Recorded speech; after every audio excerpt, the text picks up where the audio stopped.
Something I've made mention of repeatedly on this channel is the philosophical dichotomy between the Jedi and Sith codes. Essentially, you have one version that's morally right but realistically absurd, and another which is factually correct but morally indefensible. Think about it. The Galactic Republic, which was founded and run on Jedi ideals and philosophy, stood more or less unchanged for 1,000 years.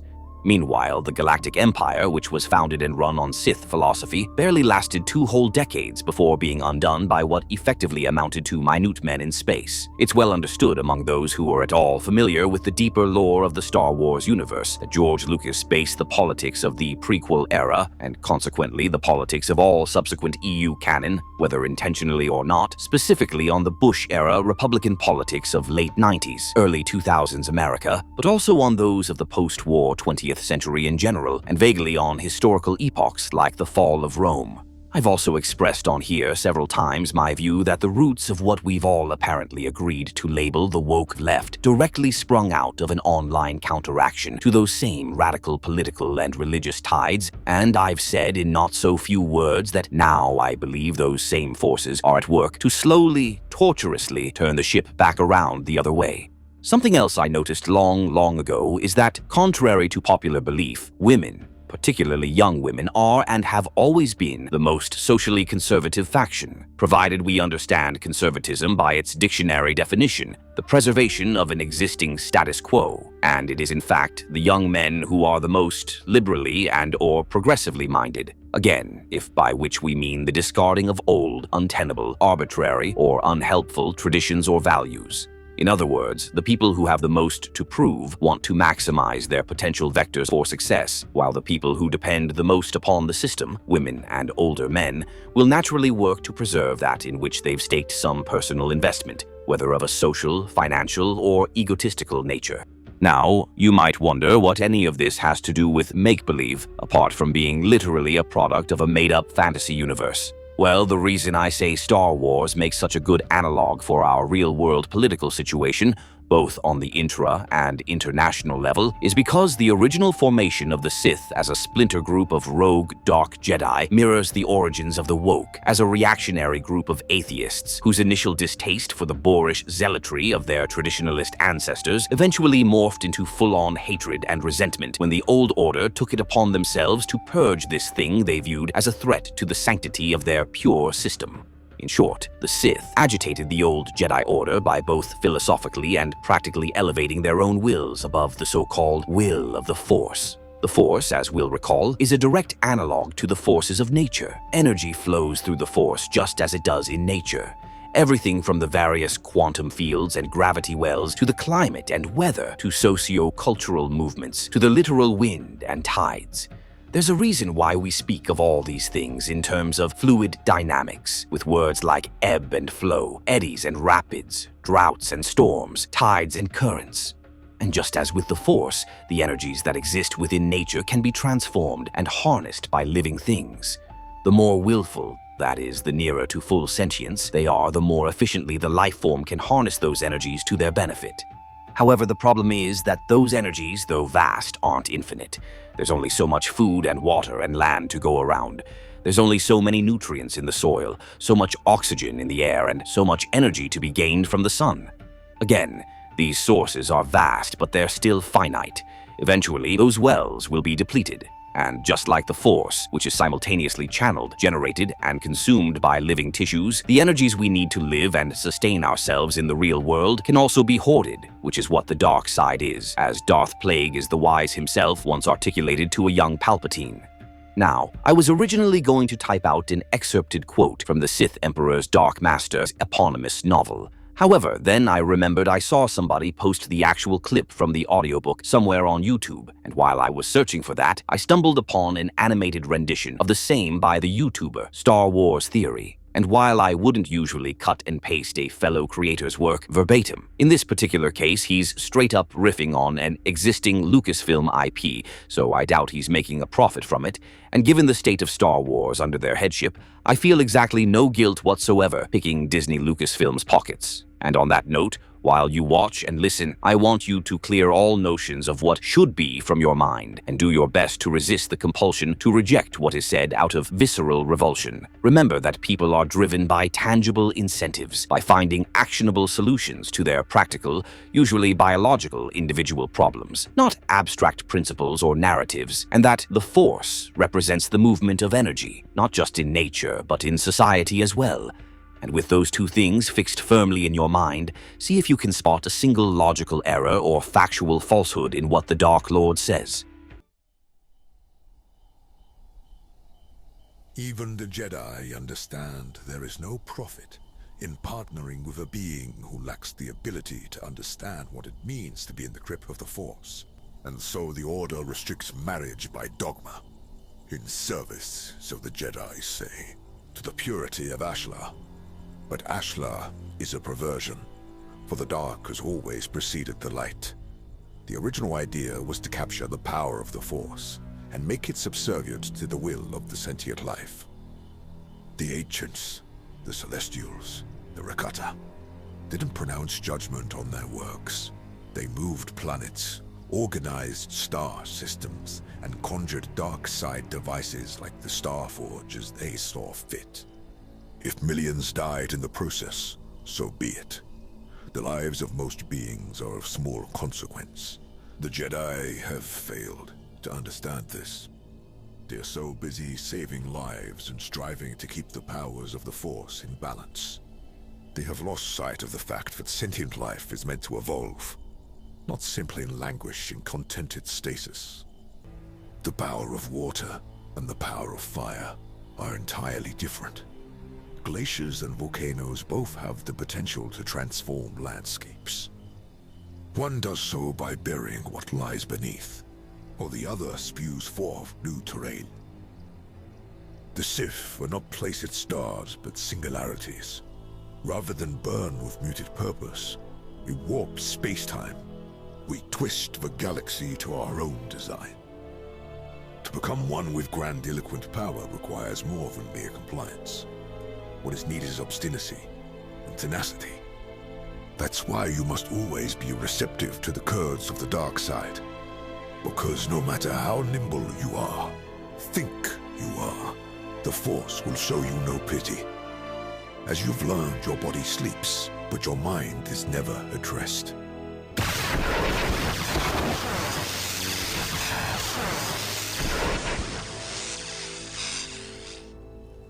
A Jedi sufficiently strong in the Force can be trained to produce effects similarly, but not true Sith lightning, which, unabated, has the power to not only capacitate or kill, but physically transform the victim. Force lightning requires strength, of a sort only a Sith can command. We accept consequence and reject compassion. To do so requires a thirst that is not easily satisfied. The Force tries to reject the callings of ravenous spirits, therefore it must be broken. Made into a beast of burden, it must be forced to answer one's will. In order to summon and use lightning properly, you will have to someday be on its receiving end, as a means of taking the energy inside of yourself. Will I eventually be transformed? Into some aged, pale-skinned, raspy, yellow-eyed monster, you mean? Such as the one you see before you. Know this, Sidious, that the dark side does not debilitate the practitioner as much as those who lack it. The dark side is an illness no true Sith would wish to be cured of. Peace is a lie. There is only passion. The first line of the Sith Code objectively and empirically refutes the seminal maxim of the Jedi philosophy. And while proponents of the Jedi ideals may say that it's not meant to be taken literally, just as how most IRL theological proponents say their religious fables are, and were always meant as lofty metaphors whenever they get called out on their logical and factual incontinence, this is easily refuted by the simple fact that these maxims are overtly phrased as observable phenomena. So to tell me they're not meant to be taken literally tells me either that you're the single dumbest person currently living or you think I am. Either way, it's not exactly a ringing endorsement of you or the Jedi as a source of cosmic wisdom or any other sort for that matter. And this, right here, is what I believe to be the fulcra of our modern, post-industrial cultural crises. Much like the chaos gods of 40K, the same dipolar philosophies have been at odds in the abstract warp of the Western world since the Roman Empire first became Christian, and have wormed their tendrils into every section of every cultural conflict of the last 2 millennia. Though their great game didn't truly become tangibly manifest until the birth of the Industrial Revolution, the faces of its Demogorgon players only first revealed themselves during the Cold War, and only after the proliferation of the World Wide Web into the weft of everyday life did they gain malefic sentience. In essence, the fundamental disconnect which has been at the heart of every social, political, theological, philosophical, and even economical debate since the birth of Christ is and has been the antipolar continuum of naturalism versus idealism. For those who don't carry a dictionary of Easts and isms around as a comfort pillow, these two are thankfully fairly straightforward as far as philosophies go. In short, naturalism holds that empirical reality, that which can be observed and measured, is the basis of truth, and that all that cannot be described via some physical mechanism is therefore false, whereas idealism maintains the preeminence of a lofty vision or ideal and holds that all matter, force, and energy ought to be subservient to it since it is the perfect state. In other words, it's a battle between what actually is versus how things ought to be. To look into the results, simply observe the relationship between the Jedi and the Sith. In a verse, the Jedi are the better way to live, the Sith are better fighters. The problem with both is that they each try to act in accordance with only one side of the identitarian coin: light side, dark side, left, right, Republican, Democrat, woke, MAGA, liberal, conservative, feminist, red pill, capitalist, communist, etc. When in reality, you need a balance of both to be a truly harmonious, sustainable society. You can't have a society where the purpose of people is to serve as fuel for corporate profit engines, but at the same time, you also can't run a business like a daycare or a charity. Nature cannot be made to serve a man-made agenda. Physics cannot be forced to bend around metaphysics. No amount of belief or will is going to turn gravity upside down. If your abstract ideals don't conform to the regularity of the universe in which you actually live, then it's a fantasy, not a philosophy. Philosophy is actionable, fantasy is not.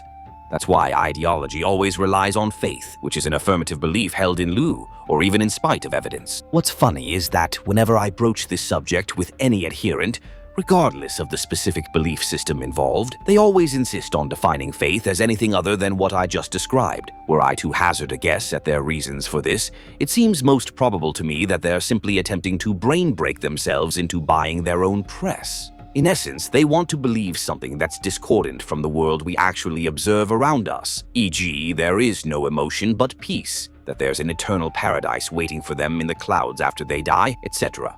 And in order to maintain the belief, to keep the faith, they need certain other precepts to also be true, e.g., the idea that peace is nature's default state, the existence of an omnipotent, omniscient, omnibenevolent deity that created humanity in its own image specifically for the benefit of dwelling in eternal paradise after their corporeal expiration. Thus, in order to justify the actions taken in deference to their preferred ideal, the adherents must be willing and able to bend reality insofar as it suits the aforementioned precepts.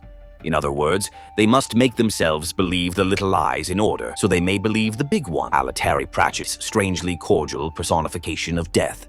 And the reason I say faith is the second most potent killer of society, right behind hypocrisy. By resolving the world through the lens of ideas indefensible by empirical observation and logic that then need to be enforced by social and/or legislative forces, your society ultimately selects for gullibility, which renders the population exceptionally vulnerable to manipulation, as their rational defenses have been deliberately compromised in the name of promoting ideological submission and conformity. In other words, since faith is definitionally incompatible with reason, when your society relies on faith to maintain its cultural solvency, it effectively neuters its ability to correct its own errors, since critical thinking has been made the ultimate taboo.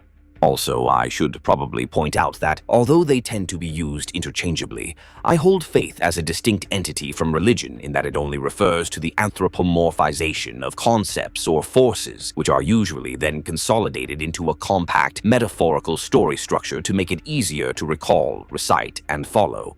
Now, I had originally intended this video's ultimate point to be about how we in the West, due to our obsession with hope and optimism, need to gaslight ourselves into believing pretty lies about trusting the system and believing the narrative no matter the cost. But as of right now, it seems I don't need to. I actually scrapped the final page of this script, as it is currently the day after the assassination of Charlie Kirk. Similar to how when the bullet grazed Trump's ear, you could feel a palpable shift in the cultural air, I feel that same dire current winding up for another pass. And while I obviously didn't know Charlie Kirk, and I quite frankly found most of his takes and opinions to be the spitting idol of the absurdist drivel I've hitherto described in this script, he shared my conviction for open and honest discourse, and for this earned my, admittedly at times, begrudging respect for whatever that's worth. And so, rather than waste more of your precious life minutes with more of my ramblings, I think I'll wrap this one up with a somber reflection and a warning to everyone who sees what I see, who feels as I feel, and who would seek as I seek, as a new quote from the as-yet unpublished final volume in my Flint Pirate Academy series. Beware the false god. Beware the evil eye that watches all from the black plain with wicked intent. Beware the snake who thinks himself a dragon. Beware the sinuous coils that wrap around the roots of the great tree and strangle it to death. Beware the bleak, the mangy, the wretched, the lowly, the hollow, for they will drag you down to their level and crush you with their leaden spirits. Beware, but do not falter. Do not bow or flee before the coward, for he will be upon you in moments to plunge his blade into your back. Never show your spine to an animal. Make them know your teeth and your claws. Show them the shape of your horns, and teach them the texture of your boots. Beware, but do not dismay, for the locks and chains of greed are great and heavy, but they are hollow. They cannot sustain their own burdens. They cannot hold their own weight, and so they shall go the way of all beasts, to be returned to the mud that, in nature's infinite morass of senseless mirth, so rudely spawned them to be our most displeasurable acquaintances. Behold the fullest measure of the sickly, sour, rotten fruit of that lot's bitter harvest. Behold the swollen, grotesque mask of squalid, cankerous, and miserable debauchery that dared lay its hoary grasp upon our beloved cradle. Behold the fiend in his true guise, a horrid, small, shambling husk of a corpse, too thoroughly rotten, too fully cowed by the weight of humbling eons to even suitably house a salient will anymore. Behold the bottomless abyss which this covetous thing calls its sanctuary. Behold the monster, the worm, the foul wretch who would crush and convert all that is dear and sacred to us into profanest chum to feed his apostate will.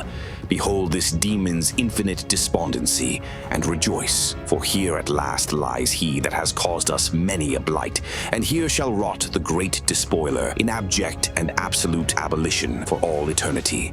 To reach into heaven, it once was wisely said, one must first trod through the deepest, darkest chasms of hell. And just so, when the true prophet at last speaks his fateful verse, Eden burns.